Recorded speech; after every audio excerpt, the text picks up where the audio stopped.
I'm Rod Serling. You're listening to the Zero Hour.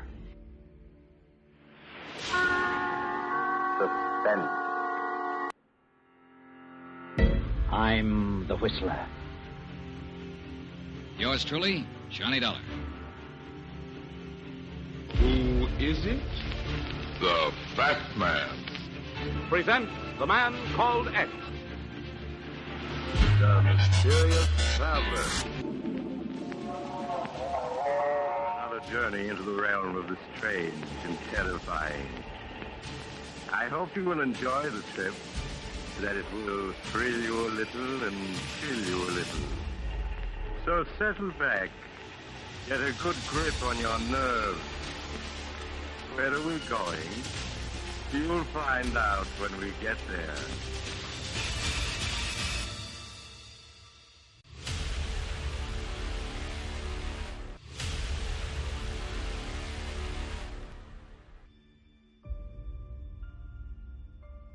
Hello, and welcome to another week of mystery and suspense on Dwayne Old Time Radio. This week's series is The Fat Man. The Fat Man was a very popular radio program during the 1940s and early 1950s, culminating in a actual full feature film in 1951. The Fat Man was broadcast from WJZ in Newark, New Jersey, and aired on the ABC radio network. This series ran from January 1946 to September 1951. It's very difficult, if not impossible, to find episode dates for The Fat Man, so I don't know when this particular episode that we're going to listen to today aired, but the name of the episode is Murder Seeks a Lost Penny. Here's the Fat Man in Murder Seeks a Lost Penny.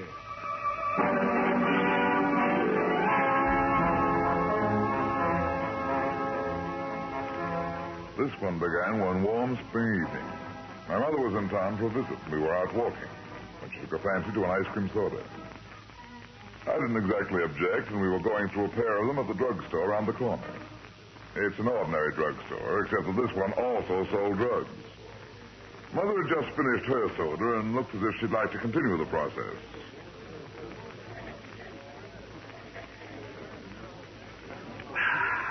I'm going to have another one, Brad. How about you? One's enough for me, Ma. Oh, ice cream's good for you. Honey, they don't call me the Fat Man for nothing. Posh and cool. I've had trouble with you ever since you were a baby. You always ate like a bird. That's the fattest lie you ever told, Mom. Look at me. Do I look anemic? You used to be hungry all the time. Your appetite's failing. Don't anyone move. Okay, you over there. You, get up and walk to the counter. That's us, Mom. That's a hold-up. Let's go. He's got a gun, and I've got enough weight without collecting some lead. Hold up. This is an outrage. He's pointing a gun at us. Get going. We are. Go on, Mark. Okay, now turn your backs to me. All right, you behind the counter. Open up the cash register. No, I don't want any bills, just the pennies. I want every penny in the box. That goes for you too, fat guy. Pennies? That's easy. Here, I got 4 of them. Okay, hand them over. What's the idea of the pennies, mister? Shut up. You, lady. I want all your pennies, too. Well, if you'll just wait a moment, I'll look in my pocket. Hurry up, you old fool. Don't like anyone calling my mother an old fool. Let go of me. No. Now I'll take this gun. Get up. Oh, nice work, Brad. But you shouldn't have done that. He might have shot us. Oh. You nearly... Oh, you killed me. I don't like being held up, even for pennies. Get up. You and I are going to the police. Mom, you run along home. Oh, he's very dangerous. Why must you take him to the police? Can't you phone them? Don't you worry. I can take care of myself pretty well. Well, watch yourself with this thief. Make sure he's properly arrested. It's disgraceful what goes on in this city. Brad, remember we've got 2 tickets for the ice show for tonight. I'll be waiting for you. I'll be back soon, Mom. Come on, mister. We're going to tie a pink ribbon on you and put you away.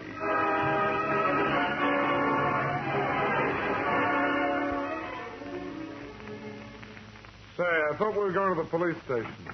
No, it's my office. And we'll get to the police soon enough. You aroused my curiosity. You must have come fresh out of an institution. No, I'm not crazy. Well, you're not an ordinary criminal. What's your racket? You better close the door first. What's your name? Jack Norton. What are you collecting pennies for? Because they're so nice and round. All right, wise guy, I've lost my curiosity. Maybe you'll be more talkative with a cop. Now, wait a minute, wait. You're a private detective, aren't you? That's what it says on the door. Well, I'm looking for a private investigator. I'll pay you well. I'm listening. Okay, I'll tell you what it's about. An embezzler, Jim Burke, now in prison, sent his wife 3 pennies. They belong to me, and I've got to have them. Why? I can't tell you right now. Mr. Norton, I don't take cases without knowing the reason why. We'd better go to the police. These pennies have a great personal importance to me. Why were you looking for them in the drugstore? Because Burke's wife said she accidentally gave the coins to the druggist while buying a tube of toothpaste. If the pennies were sent to Mrs. Burke, what right have you got to them? Because they really belong to me. The whole thing sounds phony. Maybe you're not a common criminal, but maybe you're a fancy one. Mr. Runyon, there's nothing phony about it. I wish I could tell you now, but I can't. How about $500 as a down payment? Huh? That's an interesting angle. Okay. Well, here you are. 5 of them. $100 each. Now, you can start looking in on Mrs. Burke. She lives right above the drugstore. Now, what do you say, fat man? You make it intriguing. I'll look into it. Did you say there would be $1,500 more when I find the 3 pennies you're looking for? I didn't say it. Okay, it's a deal. You carry lots of money around with you. Nice people don't do that.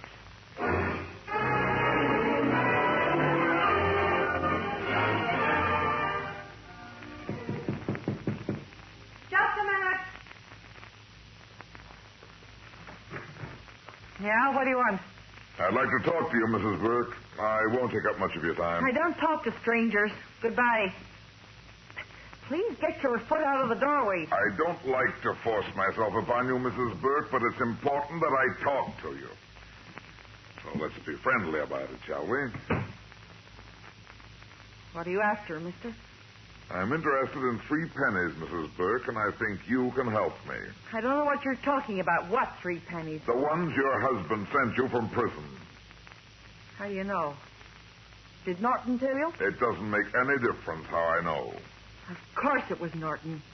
He was here a few hours ago. He managed to get one of the pennies from me by force. Oh, he did. What about the rest? Well, I told Norton I accidentally gave the rest to the druggist. Yeah, I know. That's where we bumped into each other. Excuse me. Hello? I'd like to talk to Mr. Runyon, please. You must have the wrong number. There's nobody here by the name of Runyon. That's for me. Let me have the phone. Hello? Runyon? Yeah, who's this? This is Norton. Look, you can forget about the pennies. I got them. I won't need your help anymore. Just a minute. Well, thank you all the same. Goodbye. Norton! He hung up. He says he's got the 3 pennies, Mrs. Burke. He's lying. Why is Norton after the pennies, and why did your husband send them to you? I don't know why, but those 3 pennies mean something. I must get the other penny Norton stole from me. Perhaps I can help. I'm a private detective, and I'm not working for Norton now. Oh, I guess you're all right. What do you want me to do? First, tell me the truth. What do those 3 pennies mean? I honestly don't know. Don't lie to me, Mrs. Burke. I'm not lying. I had no idea they were important until Norton tried to get them. He offered me $5,000 for them. Who is Mr. Norton? He used to be a business partner of my husband. Your husband was convicted of embezzlement, wasn't he? Yeah. Was Norton mixed up in it? He was also accused, but he was acquitted. How did you get the 3 pennies? In a letter. Here, I'll show it to you. Dearest, in case anything happens to me, here is all the money I have, 3 pennies. I hope they will make you very happy. Goodbye, darling. Jim. A very strange letter. I don't understand the pennies at all or what they mean. You say Norton took one of the pennies from you, but you managed to hide the other 2. May I see them? Funny thing, Mr. Onion, that there weren't 3 pennies in the envelope. There were only 2. You must have forgotten to send the 3rd one. Let me see the one you have. I dropped it into the sugar bowl without Norton noticing it. Look, I'll get it. Somewhere inside the sugar. Oh, here it is. Yeah. The lower half of the figure of Lincoln has been carefully scraped off. Well, what are you doing with the penny? I'm putting it in my pocket. Why? Well, maybe I ought to hold it. You might lose it. I never lose anything, not even weight. Look, Mrs. Burke, you've got to trust me or I can't work with you. And it's got to be 100% or it's no go. All right. I trust you, Mr. Onion. Good. Now, you said there were only 2 pennies in the envelope. Yeah. I don't know why he said there were 3 when there were only 2. Maybe there was a reason, or maybe he just forgot the other penny. The only way to find out is to go up to the prison and have a talk with your husband. Goodbye, Mrs. Burke. I'll give him your love.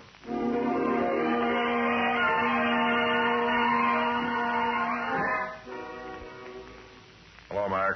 Hi. What's up, Brad? I need a permit to see a prisoner. Will you fix it up for me? Sure. Who's the prisoner? A guy by the name of Jim Burke sent up for embezzlement. And what do you know about Jim Burke? Not much. I'm trying to find out something. Well, you won't need a permit to see him. Oh, why not? Because he escaped a few hours ago.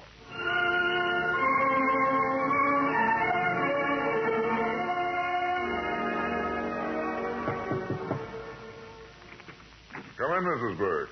I hope I didn't keep you waiting. I came as soon as I could. And please sit down. Why did you want me to come to your office? To save time. Where's your husband hiding out? My husband? What are you talking about? You just went out to the prison to see him. I didn't. When did you see your husband last? About 10 days ago. What's happened? Jim Burke has escaped. Escaped? When? Several hours ago. He shouldn't have done that. He'll get caught and stand up for good. He probably will. My only lead now is Norton. Do you know where he can be reached? I don't know where he lives. Excuse me. Hello? This is Mac. What's up? Plenty. We found Jim Burke. Okay, I'm coming right down. I must talk to him. Don't bother. Jim Burke's got 2 slugs in his head. He's dead. I see. Know who did it? No, do you? Not yet. As soon as I learn anything, I'll call you back. What's the matter, Mr. Onion? Your husband was found dead a little while ago. Dead? Jim's dead? It's true, Mrs. Burke. I'm sorry. Who did it? We don't know yet. Norton must have killed him. He never liked Jim. They never got along. Jim. We've got to find Norton. There must be some place we can get to him. He must have friends or relatives. Do you know anyone close to him? Mrs. Burke, you've got to help me. The only one I know is a friend of his. A woman named Joyce Wood. I met her when she lived at the Garden Hotel. That's good enough. I'll find Miss Woods. And I might even give her a penny for a thought.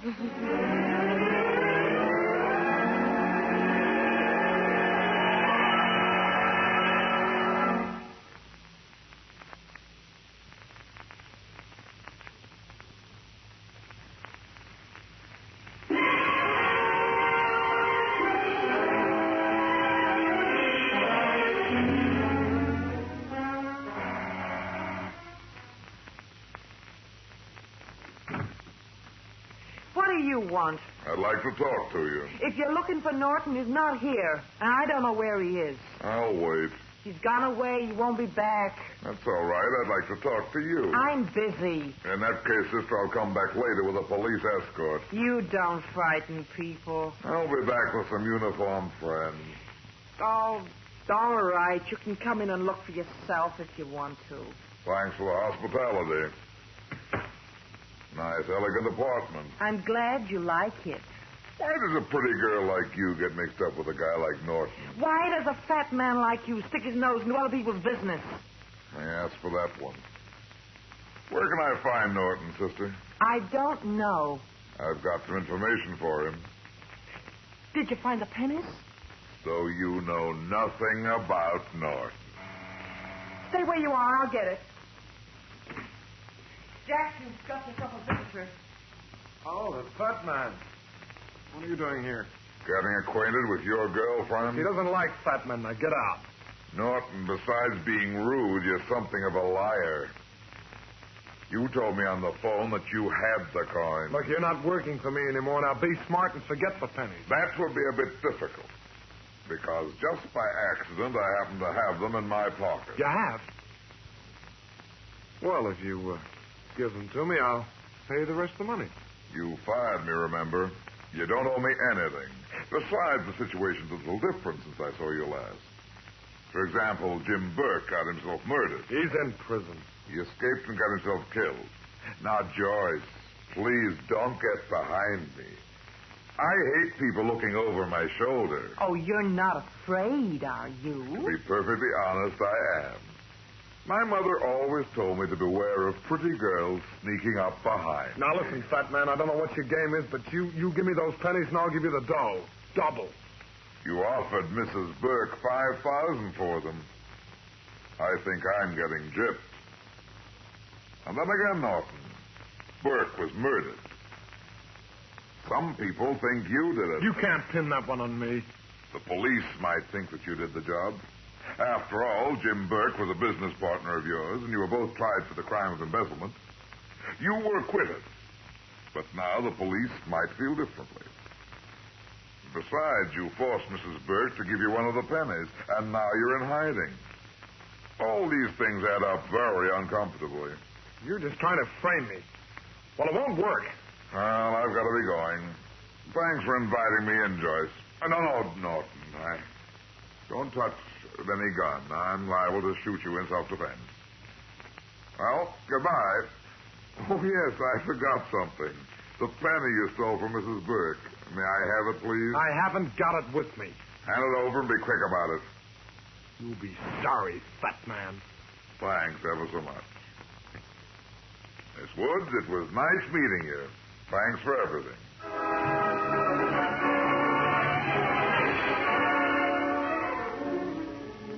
Oh, Brad, I suppose you'll never change. You always worry and fret when you're working on a case. Mom, this one's really a puzzler.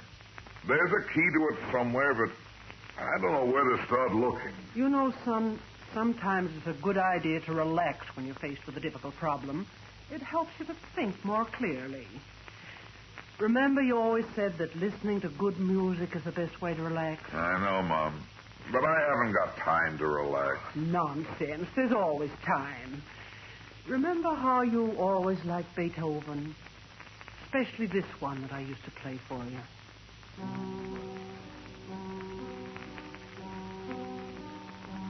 The Moonlight Sonata. That's right. Brad. Look at these 2 pennies, Mom. You wouldn't think a man was murdered because of them, would you? Murdered for pennies? See, one of them has the date crossed out, leaving just the number 19. And the other penny has half of the figure of Lincoln scraped off. Mm-hmm. It doesn't make much sense to me. Maybe the penny that was lost would clear it up. Oh, it's the lower half of Lincoln that's crossed out on this penny. It's divided exactly in 2. I think that's it. The name Lincoln has 2 syllables. Divided exactly in 2, and you have Link-con. The lower half is crossed out. That just leaves the link part of Lincoln. The 2 pennies mean Link 19 or 19 Link? Well, what do you suppose it is? If I had the lost penny, I'd know. Mrs. Burke might be able to tell me. Well, you better have your dessert first. I've got a real surprise for you. Your favorite dessert, strawberry shortcake. I can hardly wait. What's the matter, Brad?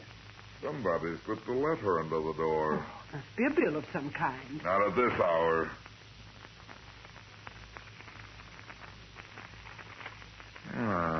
Quite a bill. What is it? They put pennies on the eyes of dead men. No signature. Now, what do you think of that? First we get held up for pennies, and now someone wants us to forget them. Son, you ought to keep away from this. It sounds very dangerous.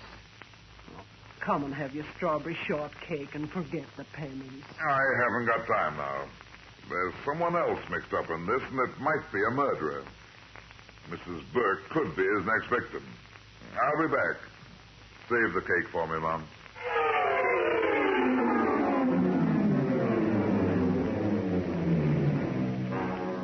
Did you find Norton? Yes, Mrs. Burke. And I got your penny back. Did you have him arrested? No. I don't believe he killed your husband. There's somebody else who's very anxious about the pennies. Does Link 19 or 19 Link mean anything to you? There's a Link Road, number 19. It's familiar, but I can't remember. I'll try information on the phone.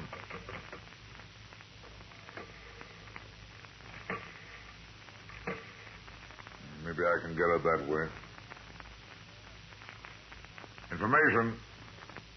Can you give me the telephone number at 19 Link Road?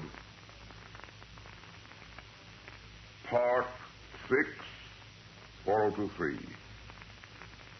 Can you tell me under what name the phone is listed? Arnold Thatcher. Thanks, honey. Mrs. Burke, do you know an Arnold Thatcher? Yes, he's an old associate of my husband's. I remember him. They saw each other frequently. I never knew what he did, except that Jim spent lots of time with him in Norton. What's Thatcher got to do with this? The code on the pennies was Thatcher's address. I'm going to pay him a visit. I'm going with you. I have a feeling this is going to be for men only. You better stay home and keep yourself alive and healthy. No, I'm going with you. All right, you go at your own risk. First, I'll use your phone. Who are you calling? Lieutenant Mackenzie. I'll have him meet up with us at 19 Link Road, just in case.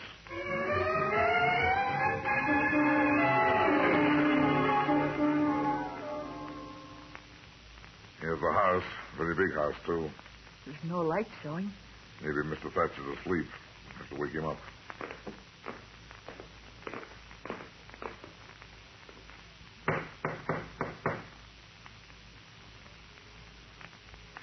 I don't think he's home. I'll try it again. If he doesn't answer, I'll have to be crude about it and go in through the window. Apparently not home. I've crawled through windows before. Yeah, this is closed tight. There it is. Dark in there. You stay here on the porch. I'll be out in a little while. I wouldn't stay out here alone for all the pennies in the world. I'm going with you. Okay, sister. I'll go in first. Here, give me a hand. See if you can find the light switch. You won't have to. I'll switch it on for you. May I introduce myself? I'm Brad Runyon, better known as the Fat Man. And this is Mrs. Jim Burke. You know her, of course. Stay where you are, Fat Man. Several people have been pointing guns at me in the past 24 hours. It seems to be epidemic. I presume you're Mr. Thatcher. What do you mean by breaking into my house? We tried coming in the front door, but you didn't answer. I was asleep. With all your clothes on? Don't you find it kind of lumpy? You can get 10 years for breaking into a house. Well, we're burglars and we deserve to be punished. I'll call the police for you. Put that phone down. If you insist. There's some blood on the floor, Mr. Thatcher. Hand over those pennies, Fat Man. Isn't that the body of Norton lying in the corner? Give me those pennies or you'll be joining him. Sure, here they are. They won't tell you anything you don't already know. I'll save you a lot of bother. The message contained in the pennies is your own address. It's very clever of Jim Burke hiding it in my own house. Been here all the time. Where's the third penny? It's lost. Hand it over. Jim never sent a third penny. In his letter, he said there was 3, but there were only 2. Look, I have the letter in my purse. Here, you can see for yourself. Yeah, I think I know what he meant. Jim was fond of my collection of records. A very clever idea. I got him. Thanks, Mac. I'm glad I left that window open. My hand. Hey, what's going on in there? I was just interviewing a murderer. There's one of his victims. Well, Thatcher, you've been on a murder spree. Why did you kill Burke and Norton? He isn't going to talk. Let's take him over to headquarters. Wait a minute. There's something I've still got to find. Our murderer here mentioned that Burke was fond of music. There's a connection between that and the lost penny. I don't understand what you're talking about. What's this lost penny? The lost penny is the key to something hidden in this house, and it could have something to do with music. Thatcher seems to have quite a collection of record albums, classical, too. Look here, Chopin's Piano Preludes, Schubert's Unfinished Symphony, Beethoven's Rondo Capriccio in G major. This is no time to look over his music collection. Beethoven's Rondo Capriccio? That's the one that's known as Fury Over a Lost Penny. The lost penny. That's what we've been looking for. Are you crazy, Brad? You're not going to play that record now, are you? Why not? Beethoven's Fury Over a Lost Penny is a fine piece of music. You'll like it. Leave the album alone. Let's get going. Take a look inside the album, Mac. I'm not going to look at any records that... Hey, $1,000 banknotes, a big stack of them. Yeah, about $100,000. There never was a third penny. It was the lost penny by Beethoven. You see, Mac, these 3 men, Burke, Norton, and Thatcher, worked out an embezzlement scheme. Burke got caught, but not before he hid the money. He double-crossed his 2 pals. They've been trying to find where the money was hidden.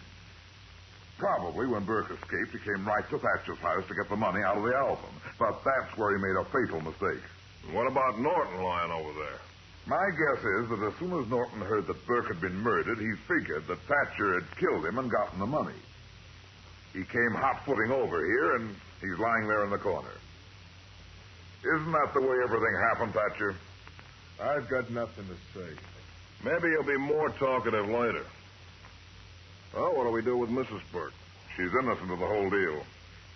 She didn't even know what the pennies meant. I'll still have to take her down for questioning.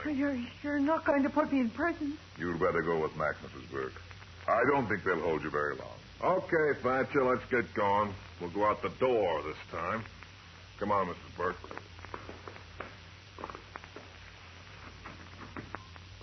Say, Mac, how about coming over to my apartment as soon as you get through at headquarters?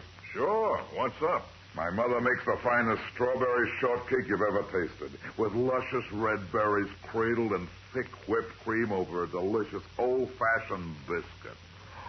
Mac, you love it.